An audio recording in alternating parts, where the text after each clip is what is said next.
بسم الله الرحمن الرحيم ومن أحسن قولا ممن دعا إلى الله وعمل صالحا وقال إنني من المسلمين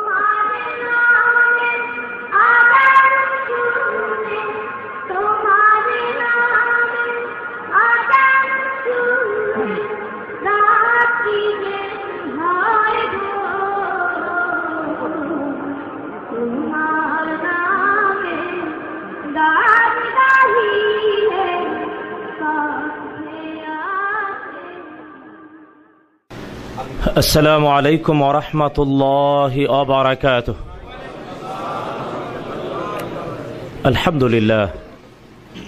الحمد لله تعالى القدير، أحمده سبحانه، له الدنيا والآخرة وإليه المصير، وعلى آله وأصحابه وأزواجه وذرياته وعلى من تبعهم بإحسان إلى يوم الدين.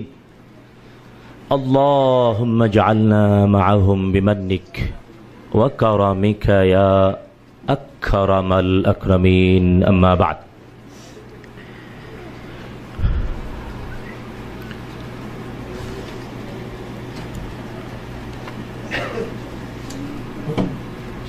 High Abdullah Fuad Islamic দাওয়া centre কর্তৃক আয়োজিত আজকের এই মুবারক আয়োজনে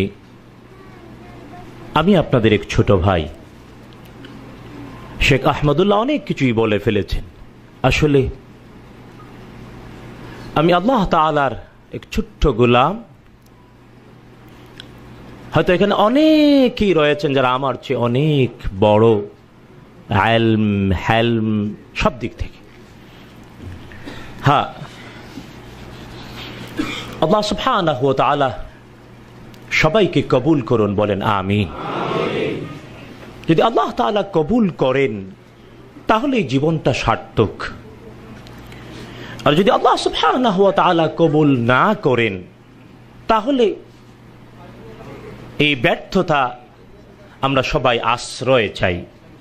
আল্লাহ সুবহানাহু ওয়া তাআলা ব্যর্থতা থেকে, খাসারা থেকে, ক্ষতি থেকে আমাদের সবাইকে রক্ষা করুন, বলেন আমিন। বন্ধুগণ, আপনারা অনেক দূর দূরান্ত থেকেও এসেছেন। সর্বোপরি নিজেদের দেশ ছেড়ে, আপনজন ছেড়ে, হাজার হাজার মাইল দূরে, যদিও আলহামদুলিল্লাহ আপনারা হারামাইন আর শরীফাইনের দেশে, অন্তত এই দিক থেকে আপনারা খুব তৃপ্ত, বলেন আলহামদুলিল্লাহ, সুম্মা আলহামদুলিল্লাহ। দেখুন, আমরা মাঝে মাঝে আসি, মাঝে মাঝে খুব আফসোস হয় যদি এই হারামাইন আর শরীফাইনের দেশে স্থায়ী থাকতে পারতাম, খুব আফসোস হয়। শুধু তাই না, গত হজের পরে শেখ সালেহ আল হুমাইদ, ইমাম খতিব হারাম আল মক্কি, আপনারা চিনেন অবশ্যই ওনাকে, যার বাবাও সৌদি আরবের চিফ জাস্টিস ছিলেন এক সময়, আবদুল্লাহ হুমাইদ। তিনিও চিফ জাস্টিস ছিলেন, স্পিকার ছিলেন পার্লামেন্টের, যেমন এখন অদ হাইয়াত কিবারুল উলামা, সুপ্রিম কাউন্সিল অফ উলামাজের মেম্বার এবং মক্কাতুল মুকাররমার ইমাম এবং খতিব। উনি নিজেই, ওনার বাসায় আমার দাওয়াত ছিল, উনি নিজেই প্রসঙ্গত বলছেন, দেখো আমার কাছে সবচাইতে ভালো লাগে মক্কাতুল মুকাররমায় থাকতে, আমার কাছে সবচেয়ে প্রিয় শহর মক্কাতুল মুকাররমা, আর আমি সুযোগ পাইলেই সেখানেই থাকি, বাইরে যাই, সব বাদ দিয়ে, এখন সরকারি বা সব বাদ দিয়ে এখানেই থাকছে। তো আসলে এটা আমাদের আফসোস, কিন্তু আলহামদুলিল্লাহ আপনারা এই দিক থেকে সৌভাগ্যবান যে ইচ্ছা করলেই হারামে মাক্কিতে যেতে পারেন, হারাম আল মাদানিতে যেতে পারেন।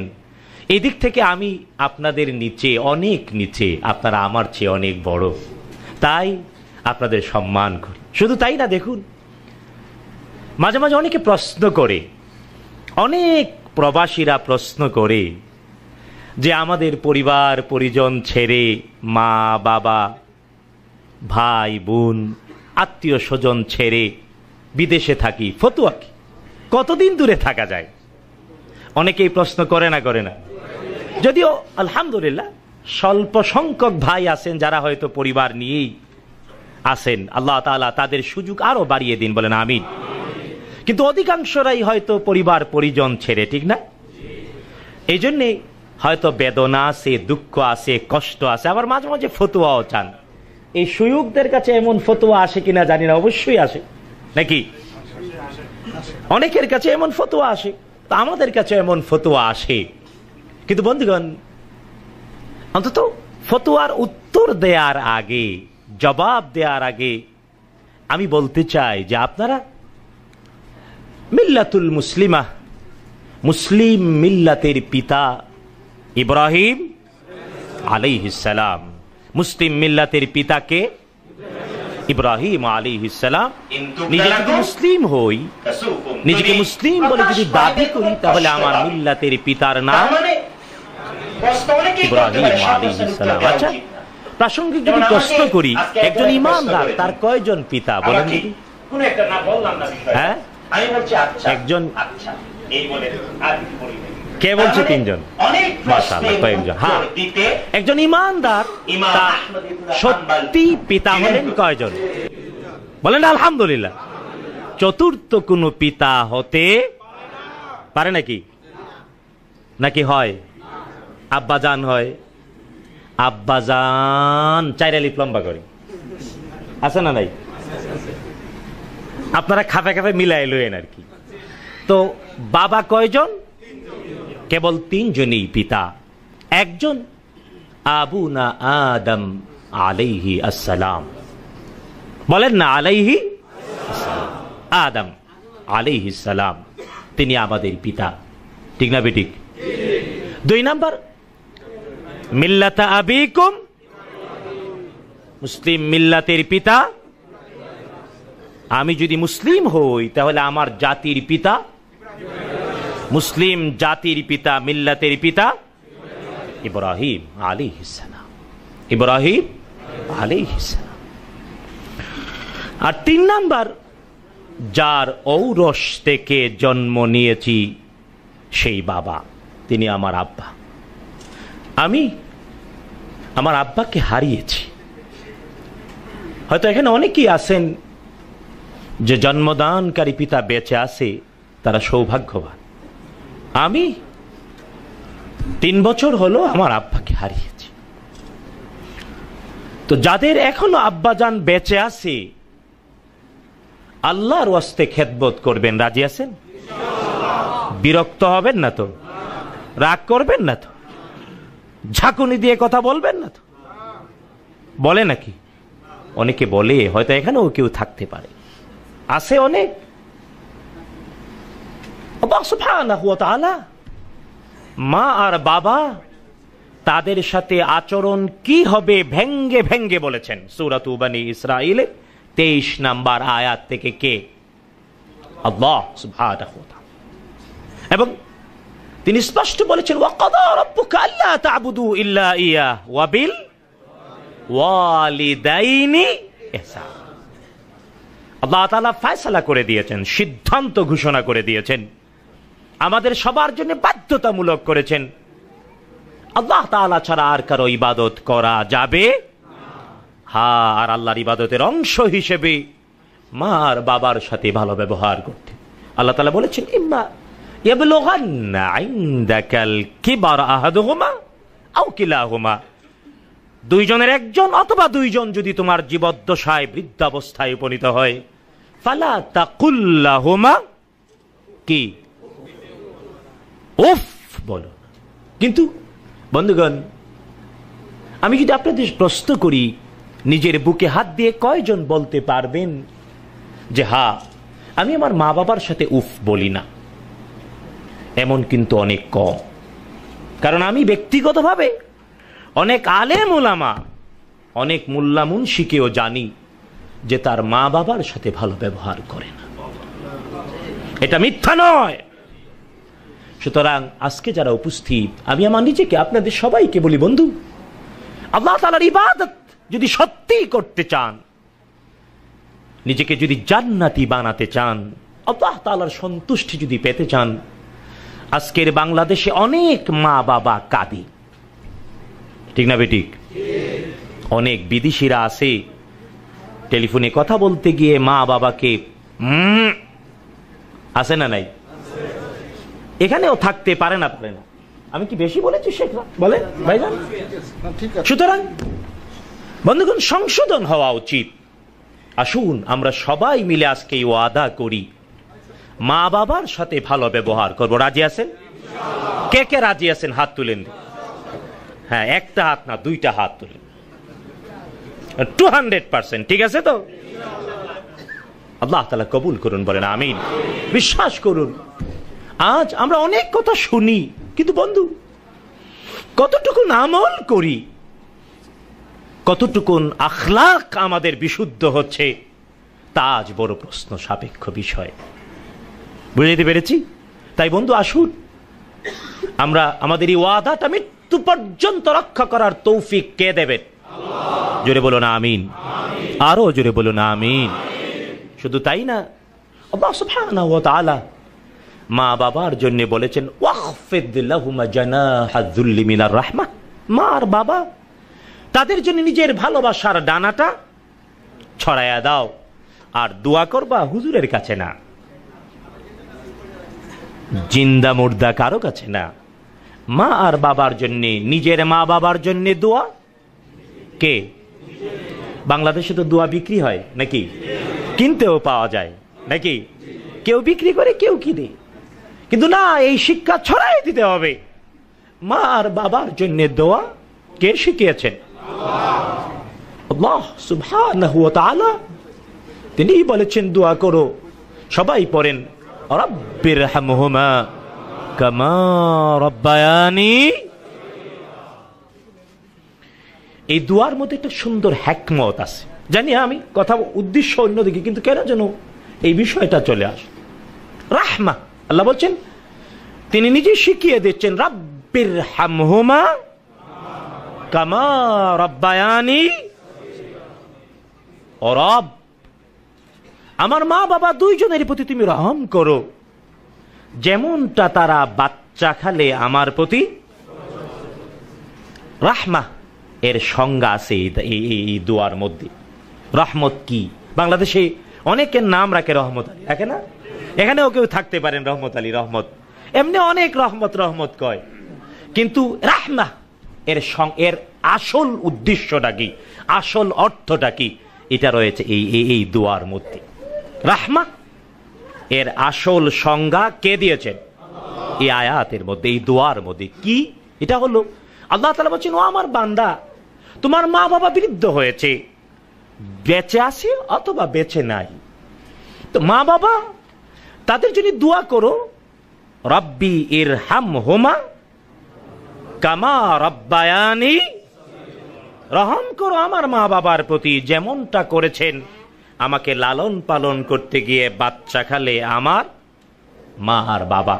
মা আর বাবা রহম করেছে, তাই মা বাবা যেমন রহম করেছে তুমিও রহম করো। মা বাবা কি রহম করেছে? রহম হলো মা আর বাবা আমাদের লালন পালন করতে গিয়ে, যখন আমরা বাচ্চা ছিলাম, দেখবেন ছোট্ট বাচ্চা যার 2 বছর 3 বছর 4 বছর, মাত্র কথা বলতে শিখেছে, দৌড়াতে শিখেছে, মা আর বাবা আদেশ করে, একটু 1 গ্লাস পানি দাও, খাটটা এনে দাও, পত্রিকাটা দাও, কয় না পারুম না, মুখের উপর উত্তর দেয়। আছে না নাই? মা বাবা যা বলে তার কি বলে? বিপরীত বলে। বলে না? বলে না? শুধু তাই না, পটপট করে মা বাবাকে শাসন করে। আছে না নাই? দাদা দাদিকে শাসন করে। বাচ্চা যখন মা বাবাকে এমন কথার পিঠে কথা উল্টো বলে, এমন কোনো মা বাবা খুঁজে পাবেন না যে বাচ্চাটাকে উল্টো শাসন করে, বরং গর্ব করে আমার বাচ্চার বেরেঞ্চি আছে। বলে না? বলে না? আরে ভাই আপনারা বলেন না? বলেন না? বাচ্চা যত উল্টামি করে, প্রত্যেক মা বাবা, দাদা দাদি, নানা নানি এর কি করে? কি করে? বলেন না কি করে? শুধু তাই না, প্রশংসা করে ক্ষান্ত নয়, পুরস্কার দেয়। দেয় না? দেয় না? তার মানে বাচ্চাকালে দুষ্টামির বিপরীতে শাস্তি দেয় নাই মা বাবা, কি দিয়েছে? বলে না কি দিয়েছে? গর্ব করেছে, বলেছে কুলে আয়, কয় না, দৌড় দিছে, দৌড়ে যাইয়া জড়াইয়া ধরে আবার চুমো খায়। ঠিক না বেটি? তার মানে বাচ্চা একই কাজ যদি 15 বছরের বাচ্চা করে, কি করবেন? হ্যাঁ, 17 বছরের বাচ্চা যদি একই কাজ করে, দাদা দাদির সাথে নাতি নাতনি যদি করে, কি করবে? বলে বেয়াদব, চপেটা কাজ করে। কিন্তু একই কাজ ছোট্ট বাচ্চা সগীর যখন করে, তখন শাস্তি দেয় না, কি দেয়? পুরস্কার দেয়। গর্ব করে, অহংকার করে, বলে আমার বাচ্চার বেরেঞ্চি আছে। আল্লাহ তাআলা বললেন, বান্দারে আমার, কৃত অপরাধের বিপরীতে শাস্তি না দিয়া পুরস্কার দেওয়ার নাম রহমত। বলে না সুবহানাল্লাহ? তাই আল্লাহ তাআলা বলছেন, দোয়া কর তোর মা বাবা পুরস্কার যাতে আমি দেই, পাপের বিপরীতে শাস্তি না দিয়ে। বলে না সুবহানাল্লাহ? রব্বিরহামহুমা কামা রাব্বায়ানি। বাচ্চাকালে লালন পালন করতে গিয়ে মা বাবা যেমন শাস্তি না দিয়ে অপরাধের বিপরীতে কি দিয়েছে? প্রশংসা দিয়েছে, পুরস্কার দিয়েছে, গর্ব করেছে। আল্লাহ সুবহানাহু ওয়া তাআলা তিনি যাতে আমাদের মা বাবা তাদের পাপের বিপরীতে শাস্তি না দিয়ে কি দেন? কি দেন? বলে না কি দেন? এর পক্ষে অনেকগুলো দলিল রয়েছে। মুহাম্মাদুর রাসূলুল্লাহ নিজেই বলেছেন, সন্তানের ইস্তেগফারের কারণে, সন্তানের দুয়ার কারণে মা আর বাবা জাহান্নাম থেকে মুক্তি পাবে না? পাবে না? পাবে না? পাবে না? বলেন না আলহামদুলিল্লাহ। তাই বন্ধু, মা আর বাবার সাথে ভালো ব্যবহার করবেন। রাজি আছেন তো ইনশাআল্লাহ? নিজেরা দোয়া করবেন তো ইনশাআল্লাহ? আর এই দোয়ার অর্থ বুঝে দোয়া করলে মজা আছে। তাই বন্ধু, আবারও পড়েন, রব্বিরহামহুমা কামা রাব্বায়ানি। বন্ধুগণ, প্রাসঙ্গিক এই কথাগুলো বললাম। দেখুন, ইব্রাহিম আলাইহিস সালাম তিনি মুসলিম মিল্লাতের পিতা। আপনারা যারা বিদেশে আছেন, ফতোয়ার জবাব দেওয়ার আগে বলছি যে আপনারা ইব্রাহিম আলাইহিস সালামের একটি সুন্নাহ আমল করছেন, যেটা আমরা পারি না। বুঝাইতে পেরেছি? ইব্রাহিম আলাইহিস সালাম তিনি 80 বছর বয়সে, এমনটাই বর্ণনায় পাওয়া যায়। তবে হ্যাঁ, একেবারে ফিক্স না করে এভাবে বলা যায়, বৃদ্ধ বয়সেই বিশ্ব সুন্দরী স্ত্রীর গর্ভে বিশ্ব সুন্দর পুত্র পেলেন। বলেন আলহামদুলিল্লাহ। কুরআন আল কারীমে আছে না এই ঘটনা? কিন্তু আল্লাহ সুবহানাহু ওয়া তাআলা বললেন, তোমার এই বিশ্ব সুন্দরী স্ত্রী আর কলিজার টুকরো নয়নের পুতুলি পুত্র তোমার কাছে রাখতে পারবা না, এদের নিয়ে থাকা যাবে না। এদেরকে কই দাও? কোথায় দাও? এই যে শেখ আব্দুল্লাহ আল কাফি বলছে বনবাস দাও। এটা বাঙালি ভাষা আর কি। কিন্তু আল্লাহ সুবহানাহু ওয়া তাআলা ইব্রাহিম আলাইহিস সালাম এবং তার পরিবারের প্রতি অনন্তকাল পর্যন্ত সালাত করুন। বলেন না আমিন।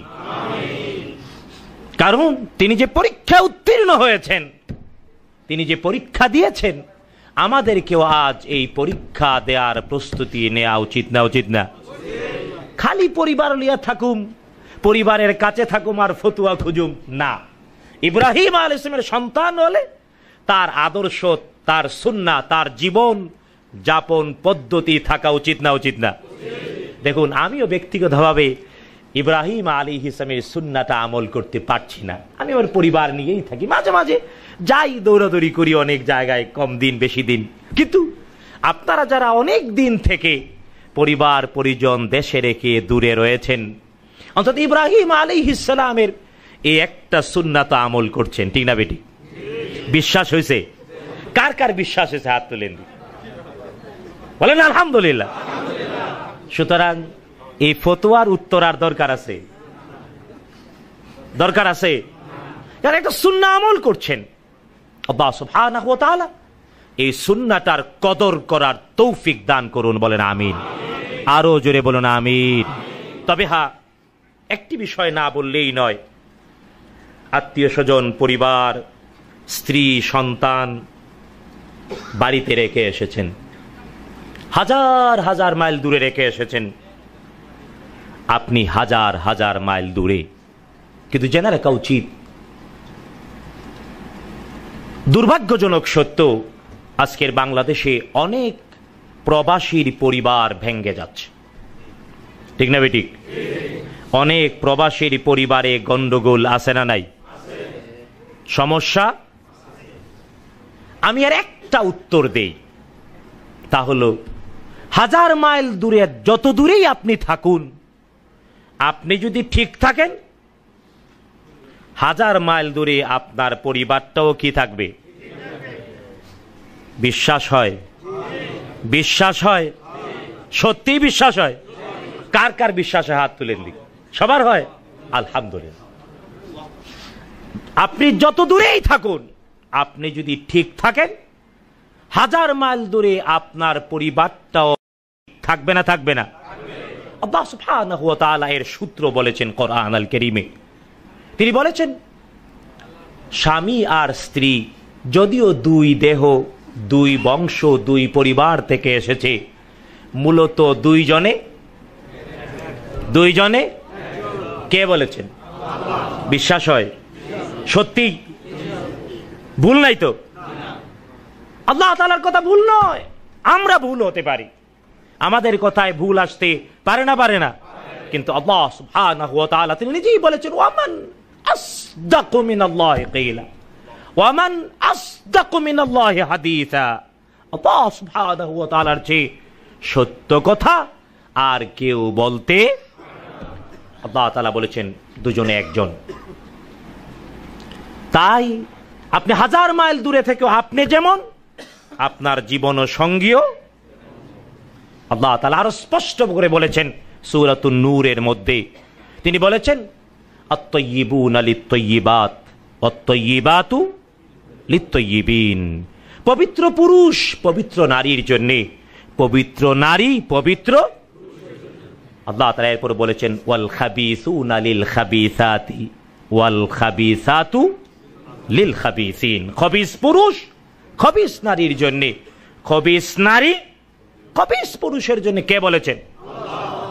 বাংলায় বললে রাজা কা রানী, শুটকি কা কি? রাজা কা রানী, পেঁচা কা পেচি, শুটকি কা বাইগন। আরে শুটকি কা বাইগন উর্দুতে কন্ট্যাক্ট, যে শেখ বলেছে। সুতরাং তবে হ্যাঁ, একটা আশা করতে পারি কার কাছে? আল্লাহ সুবহানাহু ওয়া তাআলা তিনি যাতে এই গরমের কষ্টের বিপরীতে জাহান্নামের আযাব হারাম করে দেন। জোরে বলেন না আমিন। বিশ্বাস করি আমরা, আল্লাহ তাআলা কবুল করবেন, বলেন আমিন। বন্ধুগণ, আমি আপনাদের সবার সামনে বলছিলাম এই কথাগুলো প্রয়োজন জানা, যে নিজে ভালো হওয়া, তাইলে আমার পরিবারটাও। এর অসংখ্য ঘটনা রয়েছে, আমি শুধু একটু ইঙ্গিত দিলাম। প্রচন্ড গরম, বেশি সময় নেব না ইনশাআল্লাহ। তাই নিজের পরিবারকে ভালো রাখার জন্য শর্ত নিজে নিজে নিজে। আজ আমরা অনেকেই হয়তো ভালো বলি, ভালো করার চেষ্টা করি, কিন্তু নিজে ভালো না। এমন আছে না নাই? বলেন আছে না নাই? তাই বন্ধু, নিজে ভালো হতে যদি শিখি, তাইলে আমি ভালো হইলে, আমি যদি খবিস হই আরেকটা খবিস আছে, আমি যদি পবিত্র হই আরেকটা। বিশ্বাস হয়?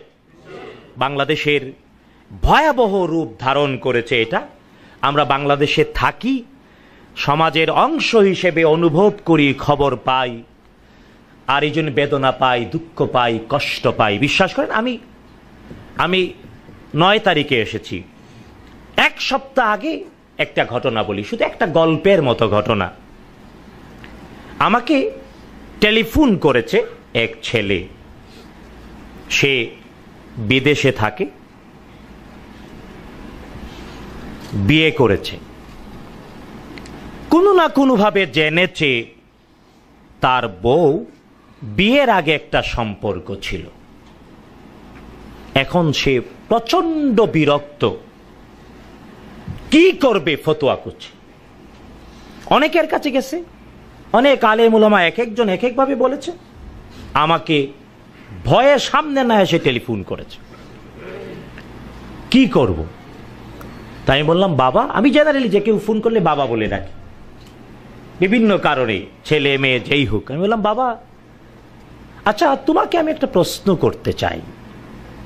তুমি তো তোমার স্ত্রীর ব্যাপার নিয়ে খুব হট, খুব গরম। কই হুজুর সত্যি, কি করি, বড় মুসিবত। বললাম, ঠিক আছে, মুসিবতে তুমি আসো, আমি তোমার দেখতে পাচ্ছি না, চিনিও না বাবা, তবে সূত্র আমাকে বলে একটা প্রশ্ন করতে, তোমাকে সূত্র বলে তোমাকে একটা প্রশ্ন করতে, তুমি কি আল্লাহর ওয়াস্তে আল্লাহকে হাজির নাজির জেনে সত্য উত্তরটা দেবে? কই হুজুর ঠিক আছে। বললাম, আচ্ছা তুমি বিয়ের আগে কি করছো? আল্লাহর কসম, আল্লাহর কোরআন আমার হাতে। টেলিফোনের ওই প্রান্তে কেঁদে দিল এবং বলল, হ্যাঁ, ইউনিভার্সিটিতে যখন পড়তাম আমিও একটা খারাপ কাজ করেছিলাম। বলে না আউযুবিল্লাহ। আজ সব জায়গায় এমন বাস্তবতা চলছে, নিজের দিকে তাকায় না, আরেকজন এমন আছে না নাই বন্ধু? তাই আমি আমার নিজেকে আপনাদের সবাইকে বলতে চাই, পরিবার ভাঙ্গার যে প্রবণতা শুরু হয়েছে বিভিন্নভাবে, খালি অন্যের দোষ দেখা, নিজের দিকে আছে না নাই? বন্ধুগণ, আমি আমার নিজেকে আপনাদের সবাইকে বলি, বন্ধু আসুন নিজে ভালো হতে শিখি। বুঝতে পেরেছেন? কারণ নিজে যদি ভালো হতে শিখি, নিজে নিজে ভালো হলে পয়সা লাগে না। বুঝতে পেরেছেন? আর নিজে যদি ভালো না হই, তাহলে সবাই, আমি যেমন সবাই তেমন। দেখবেন আমাদের মধ্যে অনেক আছে আলেম ওলামা, দেখবেন তার শিক্ষকের সাথে দুর্ব্যবহার করেছে, গুরুমারা শিষ্য বাংলায় বলে, আছে না নাই? আরে ভাই, বুঝেন না, বুঝেন না? শিক্ষক যে তাকে বড় করেছে তার সাথে দুর্ব্যবহার করেছে। খোঁজ নিয়ে দেখবেন তার যত শিষ্য তারাও এমন, ঠিক না বেটি? আরে ভাই, গরুমারা শিষ্য বুঝেন তো, আছে না নাই? সব জায়গায় এমন, দুর্ভাগ্য। তাই বন্ধু, আজকে আমি আমার নিজেকে আপনাদের সবাইকে নসিহত করি, আসুন নিজেরা ভালো হতে শিখি, নিজেকে ভালো করি, তাইলে সবাই কি, সবাই কি। আমি কি বোঝাতে পেরেছি?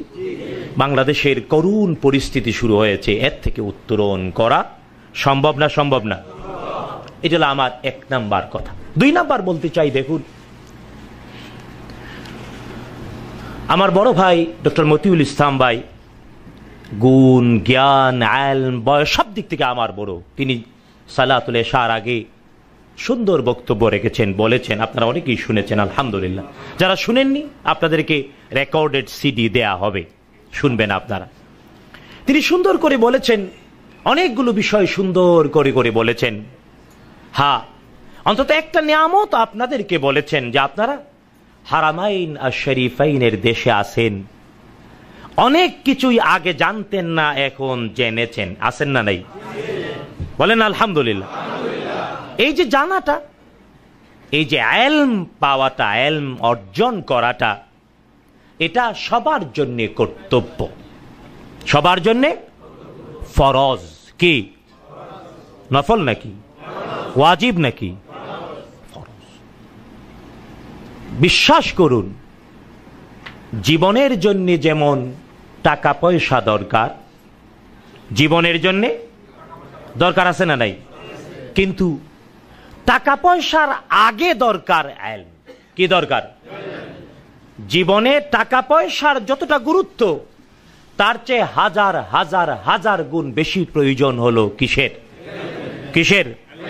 ইলমের। ইলমের প্রয়োজন, এটা ফরজ।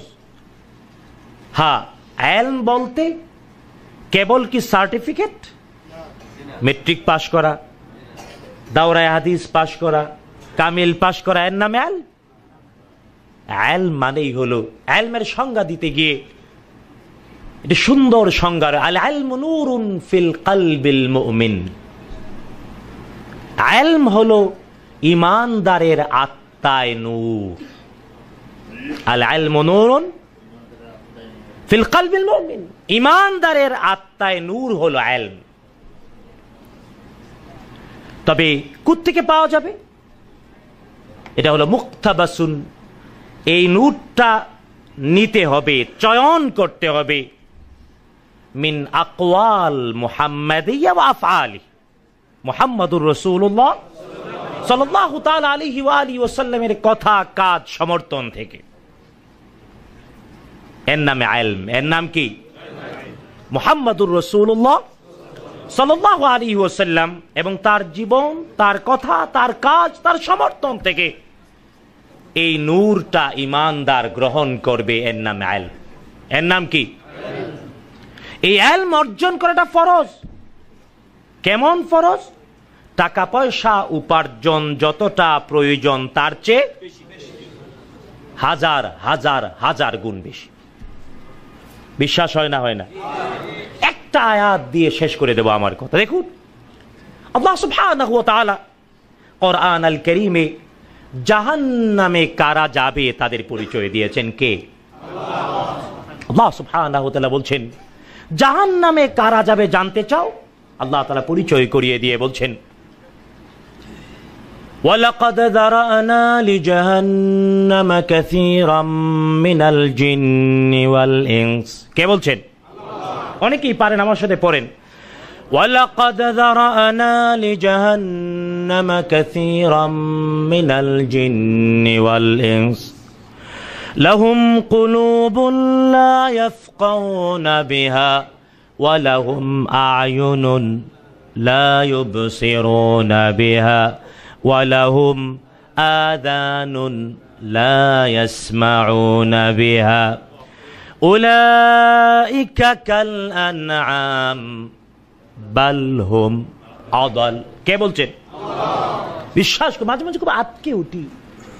আল্লাহ সুবহানাহু ওয়া তাআলা নিজে যে কঠিন কথাগুলো কোরআন এবং তার হাবিব মুহাম্মাদুর রাসূলুল্লাহ সাল্লাল্লাহু আলাইহি ওয়াসাল্লামের মাধ্যমে আমাদেরকে জানিয়েছেন, আল্লাহ তাআলা এবং তার রাসূল এই কথাগুলো না বলে কোন আলেম, কোন মুফাক্কির, কোন মুহাদ্দিস, কোন দায়ী যদি বলতো, মানুষ কি জানি কর।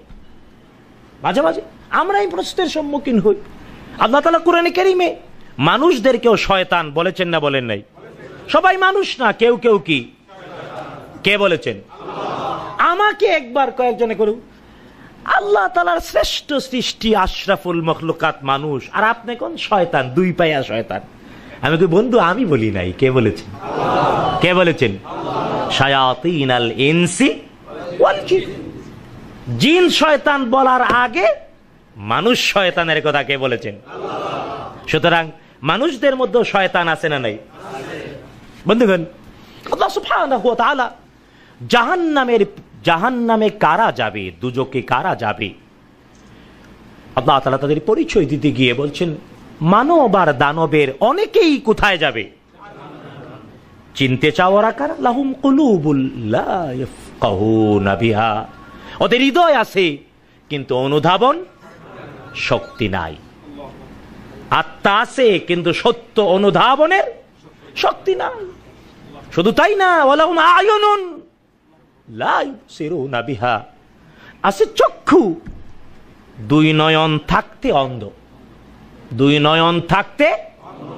ওয়ালাহুম আযানুন লা ইয়াসমাউনা বিহা, আছে কান কিন্তু। আল্লাহ তাআলা উলাইকা কাল আনআম, এরা হলো চতুষ্পদ জন্তুর মতো, গরু ছাগল ভেড়ার মতো। আল্লাহ তাআলা এই বলে থামেন নাই, বলেছেন না কথাটা হলো না। বাংলাদেশে বলে না তুক্কু, থুক্কু কথাটা হয় নাই। আরে বলেন না আপনারা, হ্যাঁ স্পিরিট, কোরআনের আয়াতের স্পিরিট বাংলায় বললে এভাবেই বলতে হয়, থুক্কু কথাটা হয় নাই। বরং বালহুম আদাল, বরং গরু ছাগল ভেড়ার চেয়েও কে, আল্লাহ তাআলা বললেন যারা জাহান্নামে যাবে আর এদের পরিচয় হৃদয় আছে, অনুধাবন শক্তি নাই, আছে চক্ষু দেখতে পায় না, আছে কান কিন্তু সব মুফাসসিরিন কেরাম একমত হয়ে বলেছেন এরা হলো তারা যাদের ইলম নাই। ইলম থাকলে আত্মায় অনুধাবন শক্তি আসে, চক্ষু খুলে যায়, কানটা কি অর্জন করলে, বলে না কি অর্জন করলে, ইলম। আর ইলম হলো মুহাম্মাদুর রাসূলুল্লাহ সাল্লাল্লাহু তাআলা আলাইহি ওয়াসাল্লামের কথা, কাজ, সমর্থন আর গুণাবলী, এর বাহিরে ইলম আছে নাকি? শুনেন, আপনারা প্রশ্ন করেন হুজুর আপনি তো হুজুর কইবেনই, তাহলে কি বিজ্ঞান, আকাশ, মহাকাশ, সমুদ্র, এই যত কিছু আছে, যত সায়েন্সের ভাগ আর বিভাগ আছে, এগুলা কি জ্ঞান না? বন্ধু একটু চক্ষু মেলিয়া দেখো, এই যে কোরআন আল হাকিম, কোরআন আল হাকিম, বিজ্ঞানময় মহাগ্রন্থের নাম কি? আল কোরআন আল করিম। আল কোরআন আল করিমের মধ্যে সবকিছু আছে না নাই? আছে না নাই? আল কোরআন আল্লাহ তাআলা বিশ্ব নবী মুহাম্মদুর রাসূলুল্লাহ সাল্লাল্লাহু আলাইহি ওয়াসাল্লামের উপর নাজিল করেছেন। আর এই জন্যই বিশ্ব নবী সাল্লাল্লাহু আলাইহি ওয়াসাল্লামের চরিত্র যখন প্রশ্ন করা হয়েছে উম্মুল মুমিনিন আয়েশা রাদিয়াল্লাহু তাআলা আনহাকে, আমার বড় ভাই বলেছেন, তখন তিনি উত্তর দিয়েছেন রাসূল সাল্লাল্লাহু আলাইহি ওয়াসাল্লাম তিনি ছিলেন জীবন্ত কোরআন। বলেন সুবহানাল্লাহ। তাই বন্ধু, ইলম মুহাম্মাদুর রাসূলুল্লাহ সাল্লাল্লাহু তাআলা আলাইহি ওয়াসাল্লাম থেকেই দেখুন আজকে ডিজিটাল যুগ। আপনারা সবাই কয় আমরা তো ডিজিটাল, মহা ডিজিটাল। এই ডিজিটাল যুগেও কি কোরআন মুহাম্মদ সাল্লাল্লাহু আলাইহি ওয়াসাল্লামের কথা, কাজ, জ্ঞানের আধার? একটা উদাহরণ দেই। দেখুন আপনাদের সবার কাছে 2-4টা টেলিফোন আছে না নাই? টেলিফোনে কথা কন না বাড়িতে? হ্যালো কইলে 1000 মাইল দূরে কয় হ্যালো। এই যে টেলিফোন, মনে করি টেলিফোন আবিষ্কার করেছে, ওরে বাবা। কিন্তু বন্ধু আজ থেকে হাজার হাজার বছর আগেই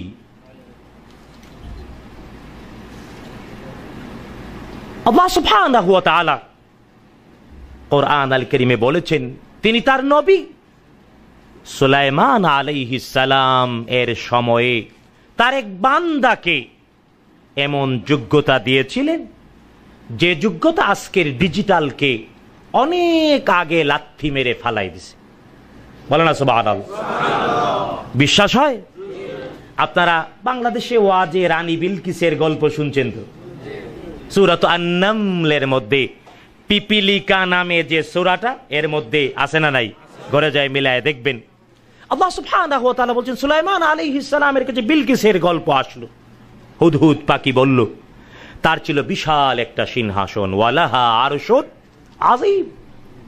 সুলাইমান আলাইহিস সালাম বলেন কে আছে এমন তোমাদের মধ্যে এই বিশাল সিংহাসন আমার দরবারে নিয়ে আসবে? বিলকিস আত্মসমর্পণ করে আমার কাছে আসার আগে আল্লাহ তাআলা বললেন ক্বালা ইফরিতুম মিনাল জিন্নি, একজন প্রাজ্ঞ অভিজ্ঞতা সম্পন্ন সুঠাম দেহের অধিকারী জিন বলল আনা আতিকা বিহি ক্বাবলা আন তাকুমা মিন মাকাবিক। সুলাইমান আলাইহিস সালাম বলেন আলাইহিস সালাম, নবীদের নাম শুনলেই আলাইহিস সালাম বলবেন, কারণ স্বয়ং আল্লাহ তাআলা সালাম দিয়েছেন। আমাদের দেওয়া উচিত না? উচিত না? সুলাইমান আলাইহিস সালাম তিনি বললেন আচ্ছা জিন তুমি নিয়ে আসবা, কয়ের সময় লাগবে ক্বাবলা আন তাকুমা মিন মাকামিক, আপনার অফিসিয়াল টাইম শেষ হওয়ার আগে, তার মানে অফিস টাইম লাগবে। আল্লাহ তাআলা বলছেন পরের আয়াতেই ওয়াকালা আল্লাযী ইনদাহু ইলমুম মিনাল কিতাব। বলেন না সুবহানাল্লাহ। একজন মানুষ বলল যার কাছে কিতাবের জ্ঞান ছিল আন আতিকা বিহি ক্বাবলা আন ইয়ারতাদ্দ ইয়ারতাদ্দা ইলাইকা তারফুক, চোখের সারটার, চোখের পলক উপর থেকে নিচে পড়ার আগে 1000 মাইল দূর থেকে সিংহাসন নিয়ে আসবে কে বলল? মানুষ। কে বলল? ডিজিটাল ডিজিটাল করো, কত কিছু আবিষ্কার করেছো, কোরআনের পায়ের কাছেও যেতে পারেনি। বলে না সুবহানাল্লাহ।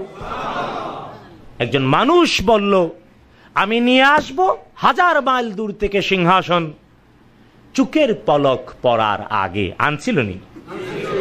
বিশ্বাস হয়? আল্লাহ তাআলা বলছেন ফালাম্মা রাআহু মুস্তাকিররান ইনদা, মুহূর্তেই বিশাল সিংহাসন সামনে দেখলেন সুলাইমান আলাইহিস সালাম। তিনি বললেন হাদা মিন ফাদলি রাব্বি, এটা আমার রবের অনুগ্রহ। লিয়াবলুয়ানি আশকুর আম আকফুর, আল্লাহ তাআলা পরীক্ষা করতে চান আমি তার শুকরিয়া আদায় করি না কুফর। এই যে কয়েক হাজার বছর আগে বিজ্ঞানের এই অগ্রযাত্রা সাধিত হয়েছে সুলাইমান আলাইহিস সালামের। আজকের পৃথিবীতে অনেক কিছু আবিষ্কার। আমার এক আত্মীয়, আমার মায়ের দিক থেকে আত্মীয়, তিনি নাসায় ডাক্তার। নাসা চিনেন তো? আমেরিকাতে মহাকাশ গবেষণা কেন্দ্রের ডাক্তার। তিনি নিজে আমাকে বলেছেন পরীক্ষা করা হয়েছে শব্দকে যেমন ট্রান্সফার করা হয় ঠিক এই গতিতে বস্তু ট্রান্সফার করার কিন্তু বিজ্ঞান আজও পর্যন্ত ব্যর্থ, কারণ এতে বস্তুর অস্তিত্ব হারিয়ে যায়।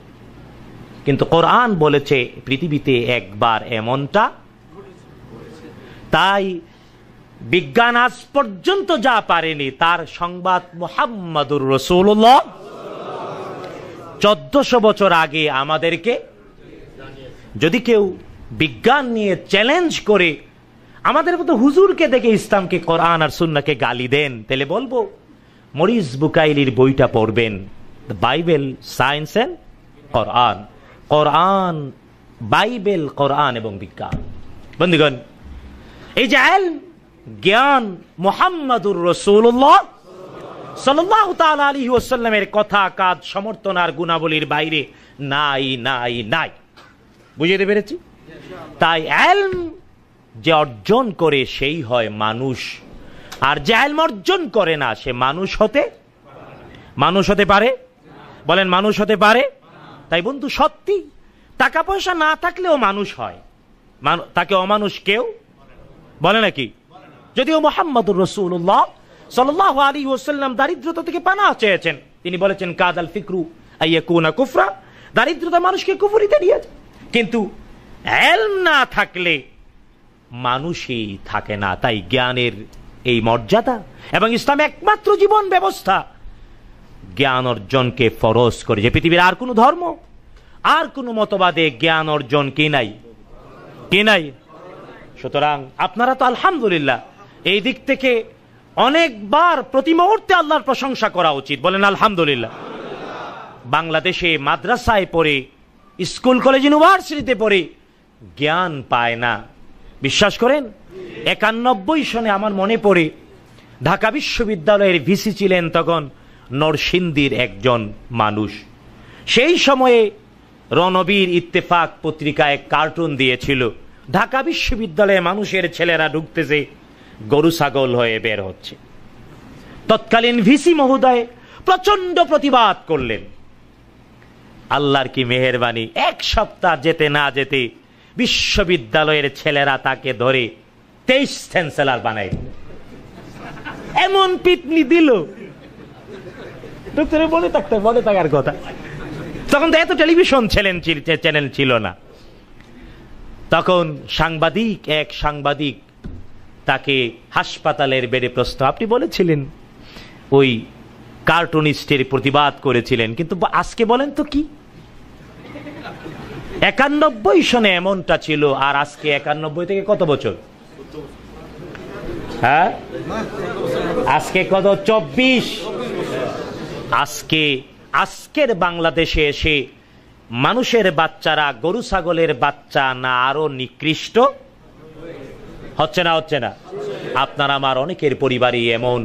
কিন্তু বন্ধু, আমি বলবো আপনারা সৌভাগ্যবান, এই সুয়ুকদের, এই যে আমার ভাইরা, আমি তাদের, যেমন শেখ আব্দুল্লাহ আল কাফি, এই যে তারপরে শেখ কাসেম বিন আব্বাস, তারপরে শেখ আবুল আখতার, তারপরে শেখ রবিউল ইসলাম, শেখ শরীফুল ইসলাম, শেখ মাহবুবুর রহমান, শেখ আহমদুল্লাহ ভাই, তারপরে এই যে শেখ এজাজুল ইসলাম, শেখ আব্দুল হাকিম, এই বড় বড় শেখ যারা জ্ঞানে গুণে সব দিক থেকে আমার চেয়ে অনেক বড়, ঈশ্বর মুখলেসুর রহমান ভাই, আলহামদুলিল্লাহ, এই শয়ুখরা এদের সংস্পর্শ পেয়ে ইলম অর্জনের সুযোগ পেয়েছেন, বলেন না আলহামদুলিল্লাহ, আরো জোরে বলেন আলহামদুলিল্লাহ। আপনারা এই ইলমের কদর করবেন নিজে মানুষ হওয়ার জন্য, আর ইলমটার খালি টাকাই পাঠাবেন না, ইলমটাও রফতানি করবেন। রাজি আছেন? কে কে রাজি আছেন? বিশ্বাস করুন, আমরা বাংলাদেশকে নিয়ে বড় আশাবাদী এখন ব্যক্তিগতভাবে আমি, কারণ আজ থেকে 10-15-20 বছর আগেও জ্ঞানের চর্চা এমনটা ছিল না, ইলমের চর্চা ছিল না, কিছু কিছু কিতাবের চর্চা ছিল, বিভিন্ন তরিকার পন্থার চর্চা ছিল, কিন্তু আলহামদুলিল্লাহ এখন আপনারা যারা টাকাও পাঠান, ইলমও পাঠান, পাঠাবেন তো? রাজি আছেন? হাত তুলেন দেখি, দুইটা হাত তুলেন। খালি টাকা পাঠাবেন না, কি পাঠাবেন? রাজি আছেন? আল্লাহ তাআলা কবুল করুন, বলেন আমিন। আরো জোরে বলুন আমিন। ইলমও পাঠাবেন, ইলমকেও পাঠাতে হয়, আমদানি রপ্তানি করতে হয়, হয় না? হয় না? রাজি আছেন তো ইনশাআল্লাহ? ইলম টাকা পাঠালে কেবল হয়তো ঘর বানাবে, বাড়ি বানাবে, আরাম আর আয়েশ করবে, কিন্তু ইলম যদি পাঠাতে পারেন কি হবে? কি হবে? মানুষ হবে, আর জান্নাত মানুষের জন্য। গরু ছাগল ভেড়া জান্নাতে ব্যতিক্রম এক দুইটা, আল্লাহ তাআলা নাম ধরে কোরআনে কারীমে মেনশন করেছেন, সত্য না মিথ্যা বলে? কিন্তু জান্নাতে যেতে চাইলে আগে মানুষ হতে হবে, তারপরে জান্নাত। আগে মানুষ, তারপরে। আর মানুষ হলে, মানুষ হতে চাইলে জ্ঞান, জ্ঞান ছাড়া, ইলম ছাড়া মানুষ হতে, আর ইলমের ঠিকানার নাম কোরআন এবং সুন্নাহ, কোরআন এবং সুন্নাহ। মুহাম্মাদুর রাসূলুল্লাহ সাল্লাল্লাহু তাআলা আলাইহি ওয়াসাল্লাম, তার কথা, তার কাজ, তার সমর্থন, তার গুণাবলী, এটা হলো ইলম, জ্ঞান। বলো না সুবহানাল্লাহ। সুতরাং আমি আপনাদের প্রত্যেকের শুকরিয়া আদায় করি, বিশেষ করে সৌদি গভর্নমেন্টেরও, কারণ মাল্লাম ইয়াশকুরিন নাস ফালাম ইয়াশকুরিল্লাহ।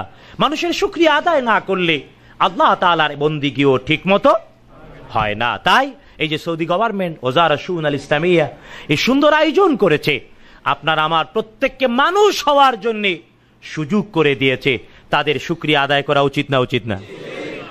রাজি আছেন তো? না খালি সমালোচনা, খালি বদনাম।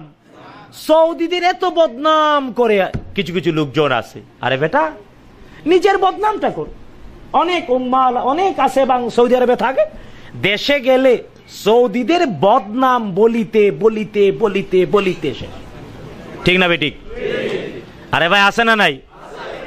আরে মিয়া, তুমি আমাকে, আমাদের সবাইকে মানুষ হতে যে শিখালো, ইলম জানার, বুঝার, রপ্তানি করার সুযোগ যে দিল, তার তো শুকরিয়া আদায় করা উচিত। উচিত না? উচিত না?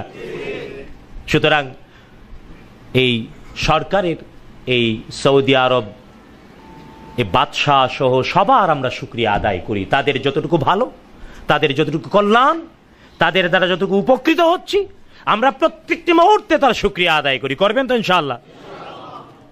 এদেশের মানুষদের মধ্যে এখন এমন অনেক ভালো গুণ আছে, আমাদের অনেক আলেমের মধ্যে তা বলেন আছে নাকি? এমন অনেক আছে, আপনারা খাপে খাপে মিলাই লইয়েন। বুঝাইতে পেরেছি?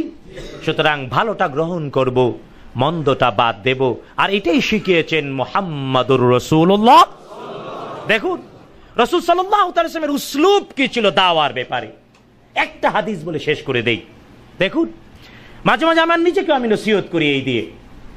একদিন মুহাম্মাদুর রাসূলুল্লাহ সাল্লাল্লাহু আলাইহি ওয়াসাল্লামের কাছে একজন যুবক আসলো, এসে বলল, ইয়া রাসূলুল্লাহ সাল্লাল্লাহু আলাইহি ওয়াসাল্লাম, আমি ইসলামের সব মানব, তবে একটা জিনিস আমারে অনুমতি দিতে হবে, আমি শুধু বেবিচারের অনুমতি চাই। আচ্ছা বলেন, আপনার আমার কাছে আয়া কেউ যদি এমন কয় কি করবেন? আহমদুল্লাহ ভাই কি রশি দিয়া ঠ্যাংটা ভালো করে বাইদা আচ্ছা তাহলে পিটনি দেবেন, দেবেন না? দেবেন না? আমি হলে, আপনি হলে সবাই করুন নাকি ভাইজান?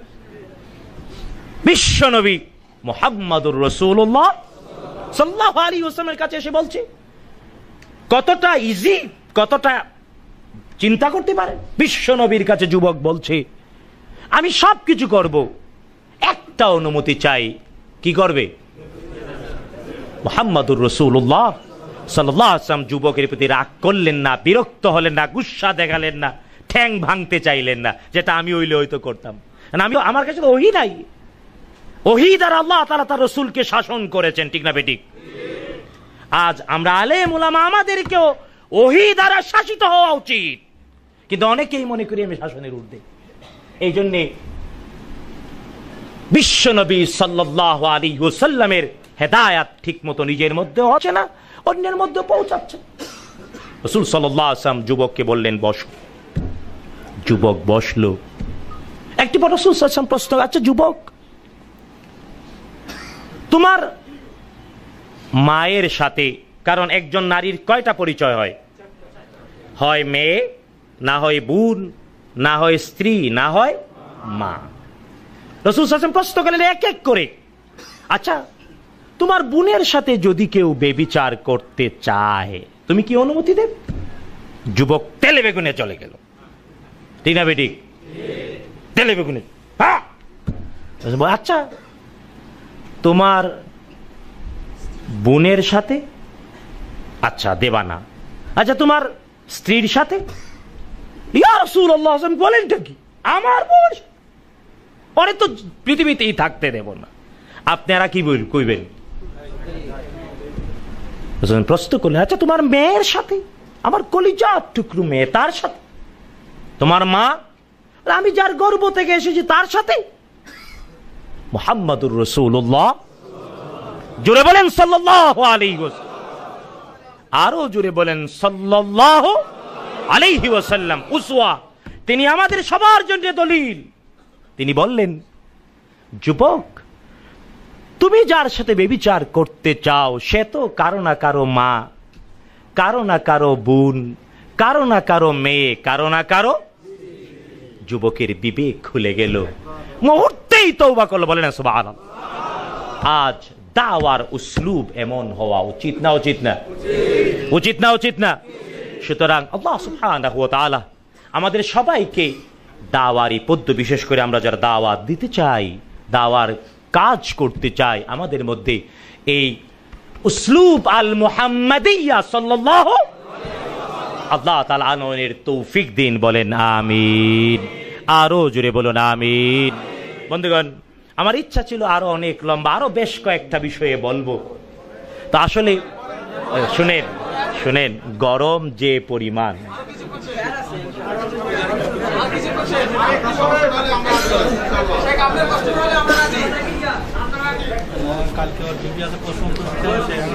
আচ্ছা আমার মনে হয় আমার পক্ষ থেকে এককভাবে কথা না হয়ে আপনাদের বক্তৃতাও শুনবো। রাজি আছেন? শোনেন, আপনাদের বক্তৃতা মানে আবার মনে করবেন না ওয়াজ করতে চাবি দিয়ে দিতেছি না। এখন আপনাদের বক্তৃতাও শুনবো, তার মানে প্রশ্ন আর উত্তর, ঠিক আছে তো ইনশাআল্লাহ? ইলম শিকার, ইসলাম বুঝার অন্যতম শ্রেষ্ঠ মাধ্যম প্রশ্ন এবং উত্তর। তবে অবশ্যই প্রশ্ন করতে হবে না জানা বিষয়ে জানার জন্য, ঠিক আছে তো? কে আদেশ করেছেন? আল্লাহ সুবহানাহু ওয়া তাআলা, ফাসআলু আহলা যিকরি ইন কুনতুম লা তা'লামুন। যদি না জানো তাইলে আহলে যিকিরকে প্রশ্ন করো। আল্লাহ তাআলা যে আদেশ করেছেন এটাই মানার। আমাদের অনেক আছে ঠেটামির জন্য প্রশ্ন, আছে না নাই? এরা কোরআনের আয়াতের বিপরীত জানা বিষয়। আচ্ছা একটু বাজাইয়া দেখি, শুনেন, এই বাজাইয়া দেখি। এই যে ডক্টর শেখ আহমদুল্লাহ বলতেছিলেন, আমাদের এক বড় মুরব্বী, দাওয়ার ক্ষেত্রে আমাদের অগ্রজ, তিনি তাকে তার অভিজ্ঞতা বলতে গিয়ে বলছিলেন, অনেকে আছে প্রশ্ন করে নিজের পক্ষে হুজুরের মত নেয়ার জন্য, ঠিক না বেঠিক? আমি ব্যক্তিগত অনুরোধ করব, আল্লাহর ওয়াস্তে আল্লাহ তাআলার আদেশের বিপরীতে গিয়ে ঠেটামির জন্য প্রশ্ন করা যাবে? আল্লাহ তাআলা আমাদের সবাইকে তৌফিক দিন, বলেন আমিন। আর হ্যাঁ, প্রশ্ন আমল করার জন্য, জেনে আমল করার জন্য। এমন এমন ব্যাপার আছে প্রশ্ন করা উচিত না। আল্লাহ তাআলা বলেছেন লা তাসআল আন আশিয়া ইন তুবদা লাকুম। আরে কোরআন কি আয়াত না বাহিরে বলে? লা তাসআল আন আশিয়া, এমন কিছু ব্যাপারে প্রশ্ন করবা না, ইন তুবদা লাকুম তাসুকুম, যদি প্রকাশ পায় তাহলে তোমায় কষ্ট পাবে। তার মানে প্রশ্ন অনেকেই করতে পারে, সব প্রশ্নের উত্তর দেওয়া উচিত না। যেমন আমাকে আজকে একজন একটা প্রশ্ন করেছেন, আমাকেই কোনো একটা, না বললাম না বিষয়টা, আমি বলছি আচ্ছা আচ্ছা এই বলে আর কিছু বলি নাই। তার মানে অনেক প্রশ্নের উত্তর দিতে ইমাম আহমদ ইবনে হাম্বল চিনেন তো? বলেন রাহমাতুল্লাহি, প্রসিদ্ধ 4 মাযহাবের, আমি তো বলি উনি সর্বশেষ লেটেস্ট, এবং তিনি সবচেয়ে বিশুদ্ধতম মাযহাব আহমদ ইবনে হাম্বল রাহিমাহুল্লাহ। ইমাম আজম আবু হানিফা, ইমাম আজম, হ্যাঁ তিনি 80 হিজরিতে জন্ম নিয়েছেন আর 100 ইন্তেকাল করেছেন। ইমাম শাফি 150 জন্ম নিয়েছেন, 210 ইন্তেকাল করেছেন। কিন্তু ইমাম আহমদ হাম্বল সর্বশেষ। সবাইকে দেখে, সবার কিছু নিয়ে সবচেয়ে বিশুদ্ধতম মাযহাব হলো আহমদ ইবনে হাম্বল। উনাকে 40টা প্রশ্ন করা হয়েছে, 38টাই বলেছেন না, আমি জানি না খাটো হয়েছেন নাকি। কিন্তু দুর্ভাগ্য, আজ আমরা অনেকেই প্রশ্ন আর উত্তর ভালো জন্য ব্যবহার না করে ধারালো ছুরির মতো উল্টা পাল্টা করছি, ঠিক না বেঠিক? আমি এই নসিহত আমার নিজেকে করলাম, আপনাদের সবাইকে। আসুন আপনাদের বক্তৃতা শোনার জন্য প্রশ্নের দিকে যাই, তারপরে আকুলু ওয়া বিল্লাহি তৌফিক।